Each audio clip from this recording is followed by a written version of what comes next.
देखिए, अभी recently stock market turmoil जो आप सबने देखा, तो उसमें दिख ही रहा है ना कि अचानक से क्या हुआ कि मार्केट को लेके लोगों के पर्सपेक्टिव थोड़े से चेंज होने लग गए। पहले क्या था, अगर आप किसी को बोलते कि एफडी कर लो या फिक्स रिटर्न वाले कोई इंस्ट्रूमेंट में पैसा लगा दो, बस स्टॉक मार्केट में लगाएंगे ना बाकी जगह लगाए, क्या मतलब, स्टॉक मार्केट तो बेटर रिटर्न देता है। बट यही कुछ दिन लगे एंड इतना जो वॉलेटिलिटी क्रिएट हुआ मार्केट में, मार्केट जो करेक्शंस दिए, उसके बाद देखिए किस तरह से गेम चेंज हो गया। लोगों का थॉट प्रोसेस ये चेंज हो गया कि नहीं हो सकता है मार्केट्स हमेशा रिटर्न ना दें। ये क्यों हुआ ऐसा? क्योंकि अगर आप FY 24-25 की बात करें तो निफ्टी ने रफली 5 पॉइंट समथिंग % के रिटर्न दिए हैं। इसका मतलब क्या होता है? इसका मतलब ये होता है कि अगर कोई एफडी इन्वेस्टर होता, उसने भी अगर 1 साल की एफडी करी होती तो वो शायद बेटर रिटर्न पा पाता मार्केट से, क्योंकि मार्केट साइकिल में चलते हैं। कोई साल ऐसा हो सकता है कि मार्केट बहुत बेटर रिटर्न देंगे, लेकिन ऑन एवरेज, हिस्टोरिकल एवरेज ये दिखा गया है कि 12-13% का मार्केट ने रिटर्न दिया है हिस्टोरिकली, राइट। इसकी कोई गारंटी नहीं है कि फ्यूचर में ये मार्केट उसी तरह से रिटर्न दे। इसी तरह से हर एसेट क्लास का यही है। लेकिन एफडी को एफडी इसीलिए बोला जाता है बिकॉज उसमें फिक्स रिटर्न्स का प्रॉमिस किया होता है, राइट। लेकिन उसके रिटर्न्स फिर कंपैरेटिवली कम होते हैं, तो काफी लोगों का ये रहता है कि हम एफडी में क्यों करें, स्टॉक मार्केट में ही करें। लेकिन लास्ट 6 महीने में देखिए तो लोग अभी ये सोच रहे हैं कि यार काश हमने फिक्स रिटर्न में कर दिया था। बट पॉइंट ये नहीं है कि आपने फिक्स रिटर्न में कर दिया होता है या नहीं कर दिया होता। पॉइंट ये है कि आपके पोर्टफोलियो में आइडियल मिक्स होना चाहिए। मिक्स ऐसा होना चाहिए कि उसमें कुछ इक्विटी पोर्शन भी हो, कुछ फिक्स रिटर्न्स वाले भी इन्वेस्टमेंट्स हो, कुछ गोल्ड टाइप के भी चीजें हों, जो आपके पोर्टफोलियो को इक्वली बैलेंस करके रख सकें। अगर फिक्स रिटर्न्स वाले इंस्ट्रूमेंट रहेंगे, मान लो किसी साल इक्विटी अच्छा परफॉर्म नहीं कर रहा है, तो उस समय क्या होगा, आपका फिक्स रिटर्न वाला जो इंस्ट्रूमेंट है वो बेटर परफॉर्म कर रहा होगा, राइट। इस तरीके से एक पोर्टफोलियो का आइडियल मिक्स बनाना पड़ता है। And depending on the market condition कि मार्केट का साइकिल क्या चल रहा है, मार्केट अगर बुलिश जोन में है तो हो सकता है फिक्स रिटर्न में आप कम रखें एंड इस तरह के रिटर्न, हायर रिटर्न वाले में, स्टॉक मार्केट में ज्यादा रिटर्न पैसे डिप्लॉय कर दें। एंड सिमिलरली वाइस वर्सा, वहां से पैसे विड्रॉ करके आप फिक्स रिटर्न वाले जो इंस्ट्रूमेंट होते हैं उसमें पैसे रख लें। बट आज अगर बात करें ना, तो इक्विटी मार्केट्स वॉलेटाइल दिख रहे हैं, ग्लोबल टैरिफ ये वो झमेला चल रहा है, वहां पे आपको डर लगेगा कि इक्विटी में इन्वेस्ट करें या नहीं करें। गोल्ड ऑलरेडी बहुत हाई लेवल्स पे है, इन लेवल्स पे सब लोग करेक्शन की ही बात कर रहे हैं। नॉट नेसेसरली कि वो करेक्ट हो, लेकिन यहाँ पे इन्वेस्टमेंट करने में किसी को भी डर लगेगा, राइट। क्योंकि गोल्ड जब हमने बात करना स्टार्ट किया था वो 56-57 पे था, वहां से वो 90 तक गया। अब लोग बात कर रहे हैं वापस से 55-56 के आने की। अगर वहां तक ना भी आए, कुछ भी करेक्ट हो, तो लोग तो फिर वही सोचेंगे ना कि हाँ भाई चलो ठीक है, अच्छा खासा लेवल्स पे आ गए हैं, तो उस लेवल पे सोचा जाएगा। अभी मतलब कि वो भी एक asset class out of picture हो जा रहा है, इक्विटी में वॉलेटिलिटी ज्यादा चल रही है, राइट। एंड इक्विटी में सबसे बड़ा चैलेंज ये है कि because of tariffs you never know कि कौन सी कंपनी इन फ्यूचर अच्छा करेगी, कौन सी कंपनी अच्छा नहीं करेगी। बिकॉज होता क्या है ना कि इम्पैक्ट असेसमेंट करने में जो टाइम लगेगा वो टाइम बहुत ज्यादा होता है। क्यों? क्योंकि क्या होता है कि टैरिफ, काउंटर टैरिफ, कौन सी कंपनीज अच्छा बिहेव कर रही है, कौन सी कंपनी खराब बिहेव कर रही है, क्या गवर्नमेंट का रोल है, गवर्नमेंट ने किस कंट्री के संग क्या डीलिंग करी, बहुत सारी चीजें आ जाएंगी पिक्चर में। इतनी सारी जब चीजें पिक्चर में आ जाएंगी तो इक्विटी में रिस्क और बढ़ता हुआ दिख रहा है, राइट। तो गोल्ड आउट ऑफ पिक्चर चला गया, इक्विटी वॉलेटाइल है, फिर भी बहुत कुछ करेजियस इन्वेस्टर्स होंगे तो ऑब्वियसली वो फ्रेश इन्वेस्टमेंट का सोच रहे होंगे। हाउएवर जो पेशेंट इन्वेस्टर्स हैं, जो जानते हैं कि हाँ ठीक है टाइम साइकिल अभी कैसा चल रहा है, वो एफडी की तरफ ज़्यादा ध्यान लगा रहे हैं, वो बॉन्ड्स की तरफ ध्यान ज़्यादा लगा रहे हैं। एफडी में क्या हो गया कि आपको मालूम है कि एश्योर्ड रिटर्न्स आना है बैंक की तरफ से, कितना आएगा, ठीक है, डिपेंडिंग ऑन कि हाँ प्रोबेबली बैंक डिफॉल्ट ना कर जाए, तो मोस्टली वो नहीं होता है, तो वो आपको चलो फिक्स्ड एक तरह का आप मान लेते हो, वो एफडी के केस में हो गया।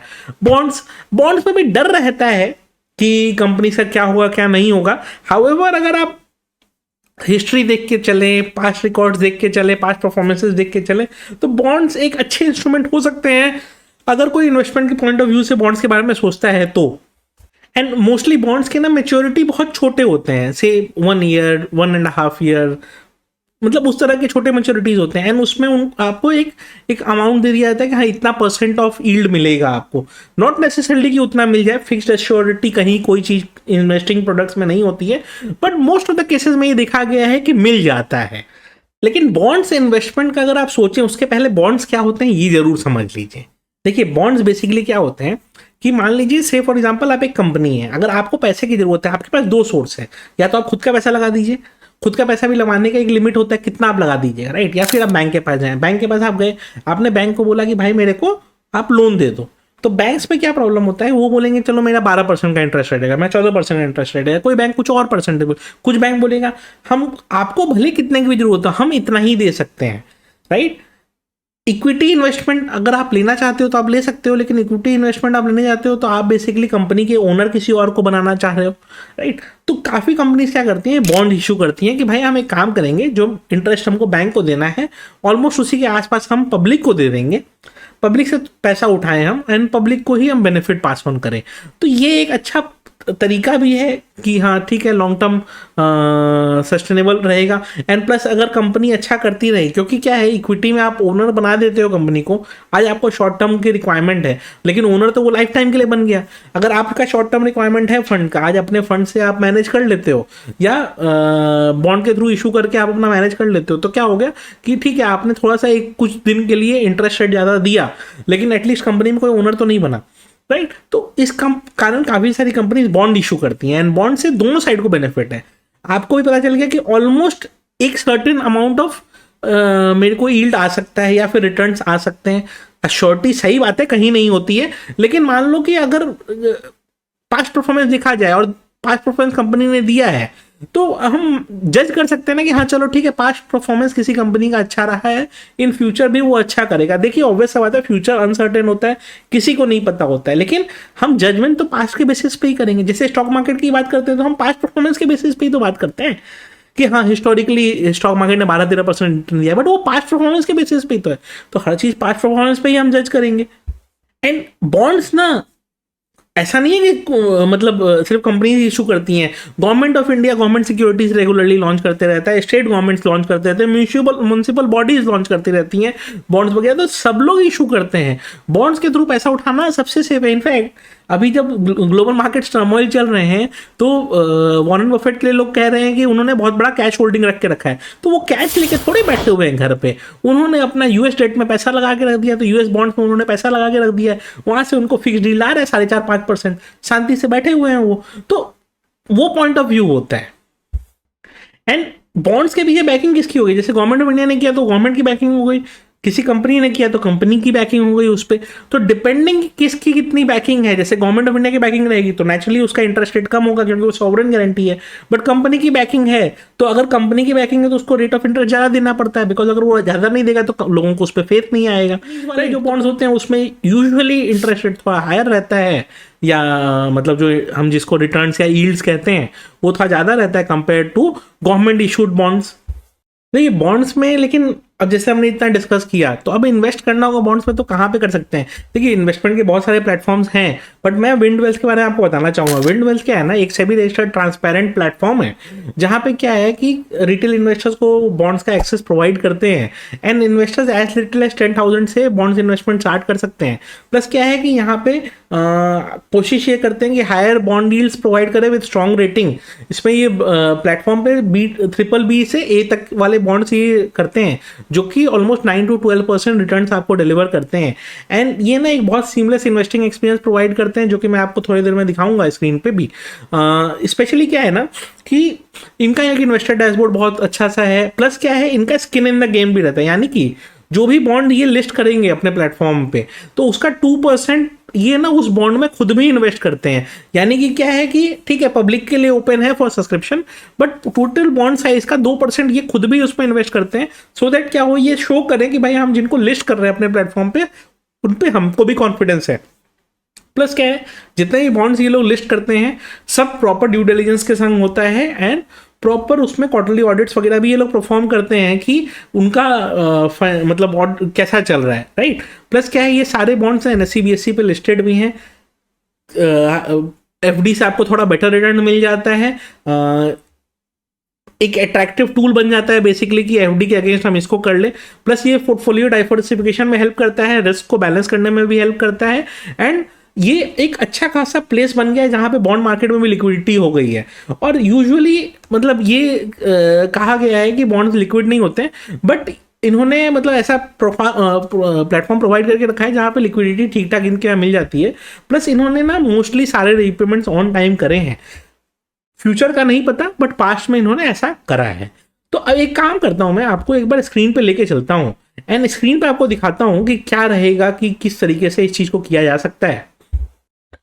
चलिए एक बार स्क्रीन पे चलते हैं, थोड़ा सा बेटर पर्सपेक्टिव मिल जाएगा। जैसे कि ये विंड वेल्थ का वेबसाइट है, लिंक इसका मैं डिस्क्रिप्शन में छोड़ दूंगा, चेक कर लीजिएगा। अभी जैसे ये टॉप पे एक नावी का फंड दिख रहा है। हाउएवर अगर आप थोड़ा सा नीचे आएंगे, आपको यहाँ पे ना बहुत सारे टेक और पिक में ऑप्शन दिखेंगे। आपको लाइव में अभी 14 बॉन्ड्स एक्टिव चल रहे हैं। फुल्ली रीपेड वाले 67 हैं, सोल्ड आउट वाले 68 हैं। तो मतलब कि इतने बॉन्ड्स पे आउट भी हो चुके हैं, इतने सोल्ड आउट हो चुके हैं, इतने सारे इन्वेस्टर्स अभी लाइव में इन्वेस्टिंग कर रहे हैं इन बॉन्ड्स में। अब इन बॉन्ड्स में आपको क्या देखना है? इन बॉन्ड्स में आपको ये देखना है कि इनके रिटर्न्स कैसे हैं, इनकी रेटिंग्स कैसी है, उन सबको आप चेक करिए। जैसे मान लीजिए हमने नाभी वाला ओपन किया, इसकी रेटिंग ये है, रिटर्न्स भी 11% के आसपास है, तो ये अट्रैक्टिव लग रहा है, राइट। यहाँ पे सिंपल है, आपको ये दिख रहा है कितना इन्वेस्टमेंट कर सकते हैं, क्या प्री टैक्स रिटर्न है। बेसिकली क्या हुआ कि मान लीजिए मैंने 10,000 रुपीज से इन्वेस्टमेंट कर सकते हैं, राइट। तो हमने क्या किया, 11 यूनिट, मतलब ताकि 10,000 इन्वेस्ट हो जाए, हमने किया। तो अब ये बता रहा है कि हर मंथ इंटरेस्ट आपका कितना क्रेडिट हो जाएगा, ठीक है। और डे वाइज भी ये बताते जा रहे हैं कि कब कब कितना कितना क्रेडिट होगा। एंड ये जून 2026 तक चलने वाला है। एंड उसके बाद फिर क्या होगा, टोटल आपका 11,000 रुपीज़ आपका क्लियर हो जाएगा ये करके। एंड अगर आप देखेंगे तो प्री टैक्स रिटर्न ये आपको ऑलमोस्ट इतना ये देने वाले हैं। तो ये अच्छा खासा आपका नंबर दिख रहा है, राइट। तो अगर सब कुछ सही बैठा तो पूरे पीरियड के बाद अगर आप रिटर्न देखेंगे तो ये ऑन एन एवरेज 11% के हिसाब से आपका बन के आएगा साल का। तो खराब नहीं होता है। तो मान लीजिए किसी को इन्वेस्ट करना है, सिंपल सा आपको यहाँ पे पहले केवाईसी का ऑप्शन दिया रहेगा, आपको केवाईसी करना रहेगा। मेरे को अपना यूपीआई आईडी डालने दे रहा है, मैं क्या कर रहा हूँ, स्कैन एंड पे कर दे रहा हूँ, ठीक है। तो मैं क्या करता हूँ, एक काम करता हूँ, स्कैन एंड पे कर देता हूँ और इसको जल्दी से एक बार हम लोग इसको इन्वेस्ट करके क्लोज करते हैं। सो मैंने क्या किया, इसको इन्वेस्ट कर दिया। देखिए मेरे यहाँ से पेमेंट डन, यहाँ पे क्या हुआ, पेमेंट सक्सेसफुल हो गया। अब ये क्या है, केवाईसी वेरिफिकेशन होगा, फिर इनके मेरे डीमैट में ये यूनिट्स क्रेडिट भी हो जाएंगे। तो मेरे ऑर्डर्स यहाँ पे सब दिखने लग गए। तो सब इस तरीके से किया जा सकता है, इसको सिंपल वे से किया जा सकता है। अब मेरा क्या है, डैशबोर्ड यहाँ दिखने लग गया है, करंट वैल्यू अभी 0 दिख रही है। जैसे ही मेरा 10,000 रुपया इन्वेस्टमेंट अप्रूव हो जाएगा तो यहाँ पे दिखने लगेगा ये। तो वो चीज़ है, जैसे यूनिट एलोकेशन हो जाएगा बस अपना काम खत्म। उसके बाद इसी तरह से बाकी सारे भी हैं। तो मेरे को जब जो लगेगा, मैं डाइवर्सिफाइड रखना चाहूँ तो डाइवर्सिफाइड भी रख सकता हूँ। अभी मैं इसको ट्रायल कर रहा हूँ तो मैंने कम इन्वेस्टमेंट रखा है, जब लग जाएगा कि सब सही चल रहा है तो ज़्यादा इन्वेस्टमेंट भी कर लूँगा। तो उस हिसाब से हम लोग प्लान कर सकते हैं एंड कर सकते हैं। एंड हम लोग को इस तरीके से प्लान करना चाहिए ना। ये एक तरीका हुआ करने का, आप अपना रिसर्च खुद से करिएगा, इसको एज ए रेफरेंस आप ले सकते हैं। इंटरेस्ट हो देख लीजिएगा। एंड अगर आपको लगे कि इन्वेस्टमेंट करना चाहिए बॉन्ड्स में तो जरूर एक बार एक्सप्लोर करिएगा एंड विंड वेल्थ को कंसिडर आप कर सकते हैं। वीडियो अच्छी लगी हो तो लाइक जरूर कर दीजिएगा। Investments in debt securities, municipal debt securities, securitized debt instruments are subject to risks, including delay and/or default in payment. Read all the offer-related documents carefully.